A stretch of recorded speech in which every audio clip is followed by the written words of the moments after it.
Well, let's get back to our breaking news. And Nersa has allowed Eskom to hike electricity tariffs in the 2019-2020 financial year. That will go up by a further 9.4%.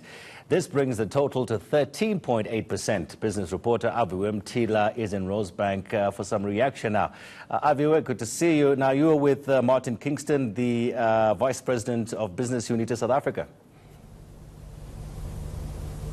Yeah, definitely. I am with Martin Kingston. Yeah, joining me in a short while. Of course, we're talking about that tariff increase from Nersa that we heard earlier on regarding Eskom. It is not the double-digit figure that Eskom was hoping for, but it is an increase nonetheless, especially if you look at the number of tariff hikes that we've had over the last couple of years. I was actually talking to one of the energy experts earlier on, and he was saying to me, just if you bought electricity for around 1,000 Rand, back in 2008, you'd buy that same amount of electricity for over 5,000 Rand at its current form. Of course, we're expecting an increase now, but just to talk, to get more insight on what business thinks of this increase, I'm joined, as you mentioned, by Martin Kingston, who is from Business Unity South Africa, the apex organization of business in the country. Thank you for joining us, Martin. Good afternoon, Aviwe. But let's get straight to it. This tariff hike, 25.2% over the next 3 years.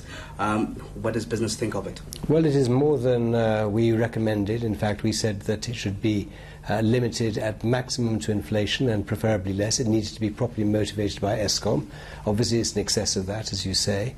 And there's going to be ramifications in terms of productivity, in terms of the investments that businesses can make, and indeed in terms of their viability. We'll have to analyse it in detail.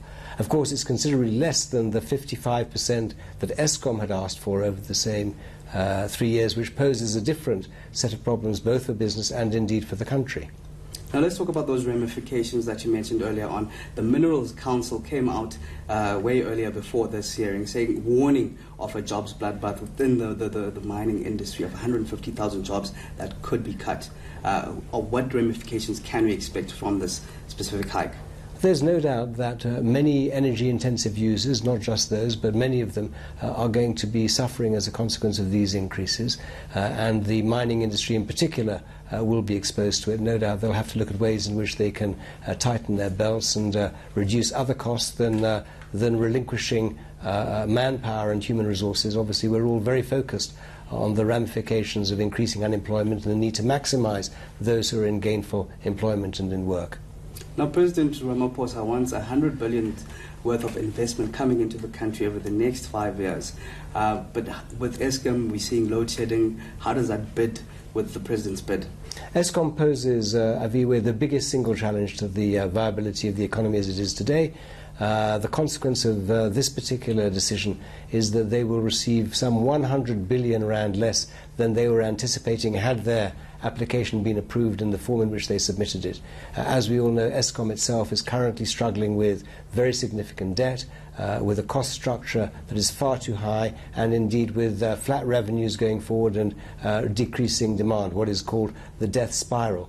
All of us in business need to have a sustainable and viable Eskom. We need to have predictable and reliable not only power but also tariffs. Now we can see what the tariff is going to look like for the next 3 years, too high in our opinion. But as a country, we need to come together and address the Eskom challenge very specifically. We as business have said that we're prepared to collaborate with government, with organised labour, with other social partners in devising a plan where we can intervene not only in the immediate short term, but also in any future restructuring of Eskom to ensure that we have a fit-for-purpose utility that renders this economy competitive. At the moment, Eskom creates a very significant challenge to the competitiveness of all of the South African economy. As business, what certainty do you want from Eskom? We need to know what it's going to look like in the foreseeable future. We need to be confident that actually we have a cost-reflective tariff, costs that are properly and prudently incurred, that it is efficiently managed and overseen by its board and by its shareholder. We welcome the announcement by President Ramaphosa of reorganizing it into the 3 divisions. We need to have greater visibility, but we also are encouraging competition. We're encouraging independent power producers. We think that's the only thing that will both drive down costs and ensure the availability and certainty of power.